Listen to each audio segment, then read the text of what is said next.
आज कोणता विषय घेऊया आपण? मराठी. मराठीतला पहिला कोणता आहे? वर्ण प्रकार. मग वर्ण प्रकार बघायचा असेल तर तुम्हाला पहिले काय माहिती पाहिजे, नेमकं वर्ण कशाला म्हणतात. म्हणजे मला काय म्हणायचंय, वर्ण कशाला म्हणतात? तोंडावाटे निघणाऱ्या मूलध्वनींना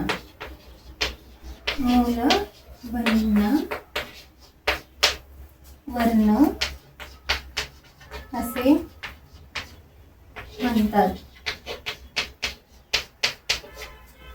कोणती पण भाषा आहे त्यासाठी पहिलं महत्वाचं काय आहे? वर्ण. तर मराठी भाषेमध्ये किती वर्ण आहेत? तर मूळ भाषेमध्ये किती वर्ण होते? 48. आधुनिक वर्णमालिकेत किती आहेत?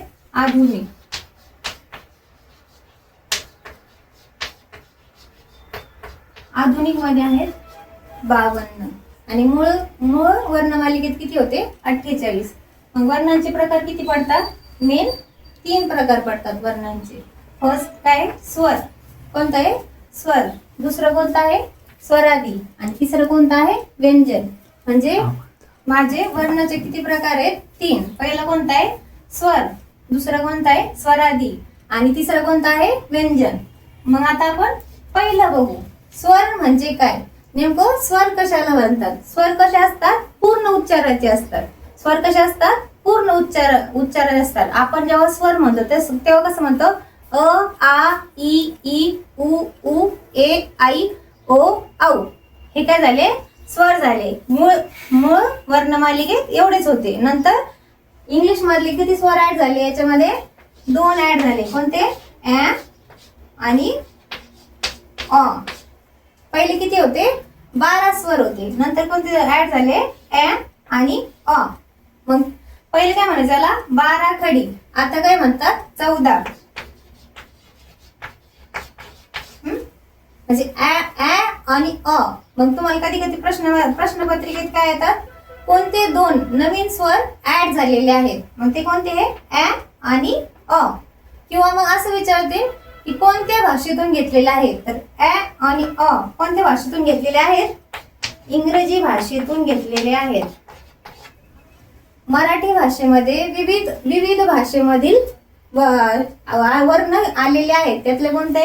ऍ आणि अ. हा काय घेतलेला आहे? स्वर घेतलेला आहे. मग माझे स्वर किती झाले? 12 पहिले मूळ वर्णमालिकेतील. आणि आधुनिक मालिकेतील किती घेतलेले? 2. ऍ आणि अ.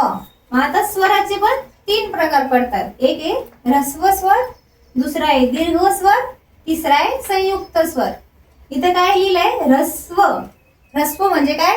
एक मात्रा. बोलताना मला कमी वेळ लागतो. ऱ्हस्व म्हणजे काय? एक मात्रा.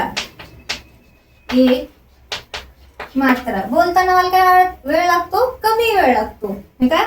अ, ई, उ, रू, ऋ. आता इथं काय? दीर्घ म्हणजे मला किती वेळ लागल? 2 मात्रा. शब्दशःच अर्थ आहे त्याचा. काय? दीर्घ म्हणजे लांब उच्चाराचा. इथं काय? आ, ई, उ. इथं काय उरायला? उच्चार लांब उरायला, म्हणून काय? दीर्घ स्वर. तिसरा कोणता प्रकार आहे? संयुक्त स्वर. ऱ्हस्व स्वर आणि दीर्घ स्वर यांचं मिळून काय तयार होतोय? संयुक्त स्वर. तुम्हाला कधी कधी क्वेश्चन पेपर मध्ये डायरेक्ट हे स्वर दिलेले असतात आणि तुम्हाला विचारलेलं असतं की यातला संयुक्त स्वर ओळखा. मिक्स दिलेले असतात, त्यातून एखादा संयुक्त स्वर दिलेला असतो. तर तुम्हाला हे लक्षात पाहिजे की संयुक्त स्वर कोणता आहे. मग संयुक्त स्वर कोणता आहे? ए, आई, ओ, औ. मग माझे स्वर किती झाले? 12 आणि हे 2 मिळून किती झाले? टोटल 14. मग तुम्हाला विचारलं जर आधुनिक वर्णमालिकेत किती स्वर आहेत, तर तुम्ही काय लिहिणार? 14 उत्तर लिहून यायचं. आणि जर तिथं प्रश्न असला मूळ वर्णमालिकेत किती आहेत, तर किती लिहिणार? 12 स्वर आहेत. पण जर तुम्हाला विचारलं आधुनिक वर्णमालिकेत किती स्वर आहेत, तर किती लिहिणार? 14 लिहायचे. आणि किती प्रकार पडतात स्वराचे? 3 प्रकार पडतात. ऱ्हस्व स्वर, दीर्घ स्वर आणि संयुक्त स्वर. नेक्स्ट काय वर्ण प्रकार? स्वरादी. स्वर आहे ज्यांच्या आधी, याची फोड करायची. स्वरादी, स्वर आहे ज्यांच्या आधी, तसं स्वरादी. इथं काय आहे, अनुस्वार दिलाय म्हणजे इथं काय असणार, अम. इथं दोन डॉट आहे म्हणजे इथं काय असणार, आहा. याचं उदाहरण काय घेणार, आंबा. उच्चार करताना काय करतो, आंबा किंवा आहा. स्वतः, हा काय आहे, स्वरादी. मग स्वरादी किती माझी वर्णमालिकेत, 2 स्वरादी. किती स्वरादी, 2 स्वरादी. तिसरा काय प्रकार आहे, व्यंजने. नावातच काय, व्यंजने. कसे असतात ते, अपूर्ण उच्चाराचे असतात. अपूर्ण उच्चाराची असतात. स्वर कसे माझे, पूर्ण उच्चाराचे. बोलताना पूर्ण तोंड कसं होतं, ओपन होतं. पण व्यंजन कसे, अपूर्ण उच्चाराचे आहे. फॉर एक्झाम्पल मला म्हणायचंय क, तर मग व्यंजन येतं, क चा पाय मोडलेला आहे, त्याच्यात मी काय मिळवणार, स्वर मिसळवणार आणि मग काय तयार झालं, वर्ण क. अशा प्रकारे लेखन केलं जातं. मग आता मला मेन पार्ट काय बघायचा आहे, व्यंजने. त्यातला पहिला कोणता आहे आणि सगळ्यात महत्वाचा आहे, कोणता आहे, स्पर्श व्यंजने. कोणचा वर्ग आहे, स्पर्श व्यंजने. त्यात कोणता येतं, त्याच्यात पण 3 टाईप आहे, 3 प्रकारे विभागले गेलेले स्पर्श व्यंजने. पहिला आहे कठोर व्यंजन, दुसरं आहे मृदू व्यंजन, तिसरं आहे अनुनासिक व्यंजन. मग आता आपण पहिला प्रकार बघू. पहिला प्रकार कोणता आहे, कठोर व्यंजन. कोणता आहे, कठोर व्यंजन. त्यातले पहिले बघायचे, इथे पदावली बघा. याला कोणतं वर्ग म्हणतात, क च ट त प वर्ग. कोणचं म्हणणार मी, क च ट त प वर्ग. मग बघताना इकडून इकडं बघायचं, कारण की मग तुम्हाला पुढे संधी सॉल्व्ह करायचे, खूप सारे प्रश्न सॉल्व्ह करायचे. तर मग तुम्हाला हे लक्षात पाहिजे, क ख ग घ हे ड नाहीये, हा काय वाङ्मय ड. ड च्या इथं डॉट आहे, तो विराम आहे.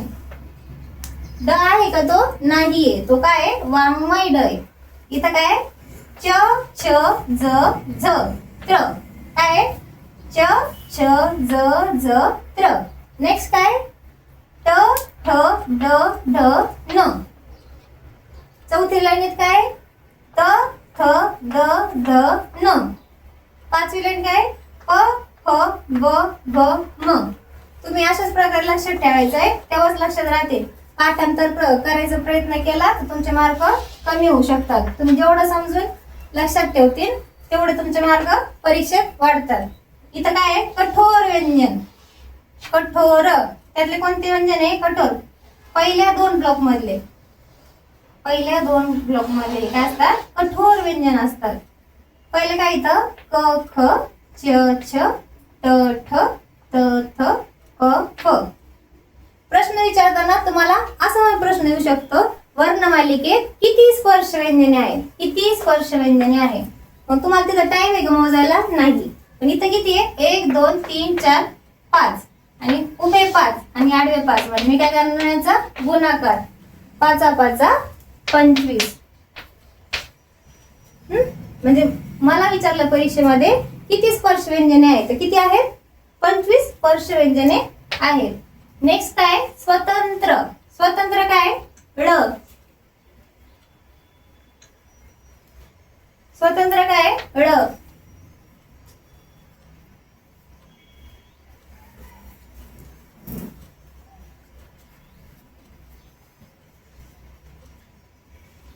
स्पर्श व्यंजन बघूया, कठोर झालंय. आता नेक्स्ट मृदू. मृदू मध्ये काय ग घ ज झ ड ढ ड ढ ब ब.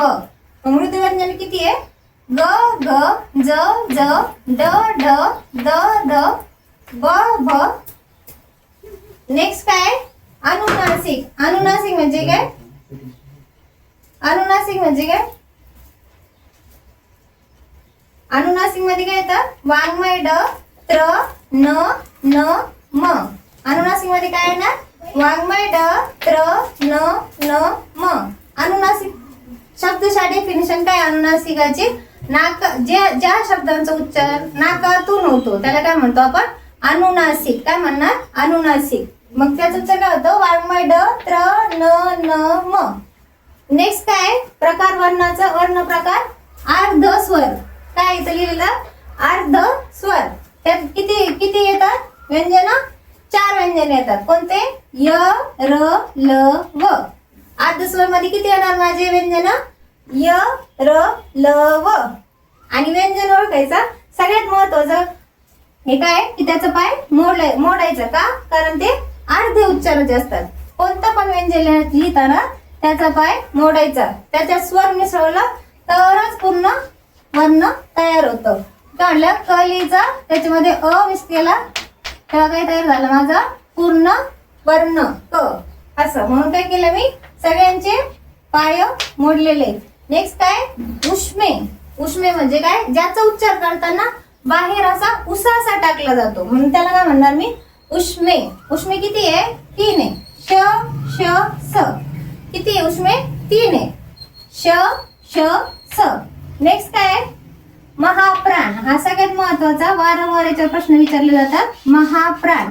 महाप्राण मध्ये सगळ्यात मेन वर्ण कोणता येतो? ह. कोणता येतोय? ह. आता याच्यात कोणतं राहिले? आता इथं बघा स्वर किती झाले? 12. अधिक स्वर अधिक किती झाले? 2. अधिक किती झाले? 34.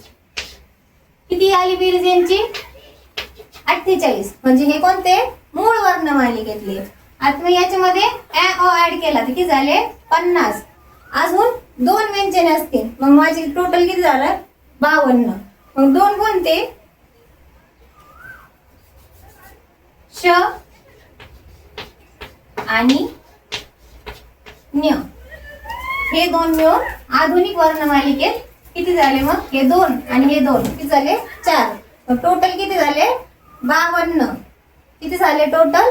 आधुनिक वर्णमालिकेत किती झालेले? 52 वर्ण आहेत.